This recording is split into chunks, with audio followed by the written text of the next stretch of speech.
Yeah, so the RIA is something that when you really think about it is a amazing organization of just restoration folks, contractors coming together. We're already like-minded, but it's such a great camaraderie. And honestly, you come to events like this conference and you get re-energized or you get more confidence. And that is something that's truly important in our industry because we all beat ourselves up. We work really hard at what we do, and we're always there to help other people, but there's not always help for us. So this is where a lot of people can come, get some help.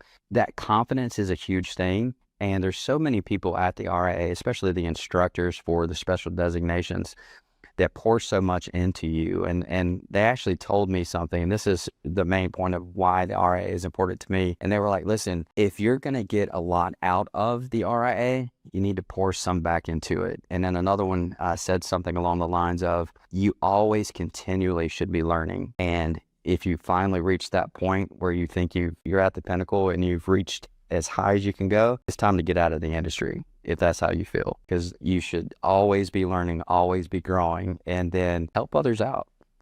Turn that around and build someone up, bring some along with you to learn all the things that are out there. I remember specifically Chris Rosnowski, and he said, listen, you're here, then you hit the pinnacle, and then you realize when you get there, there's so much more to learn. You got to keep going. There's a lot more to it. And I truly feel that it doesn't matter how much education or how many certificates you have on the wall, there's a lot more to it. Involvement is huge. I remember my very first RIA, and you had people walking up on stage and getting penned for this thing called the Certified Restorer. And you're like, wow, what is that? I have no clue. And then you start to learn it. And now that the program has changed, there's so many opportunities for educational involvement to really learn and grow and do all the things that we should be doing. And part of the way of getting involved is taking all of those different special designations or all the prerequisites through ICRC or the RIA. But something for me specifically, and I know we discussed this a little bit, was healthcare.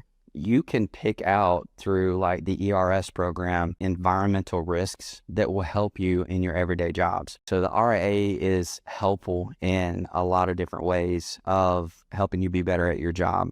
Another way to get involved is, and that's something I'm looking to get involved with now, is be on a board, be on a committee, review a formal report, which is something I get to partake in to help the next group of individuals.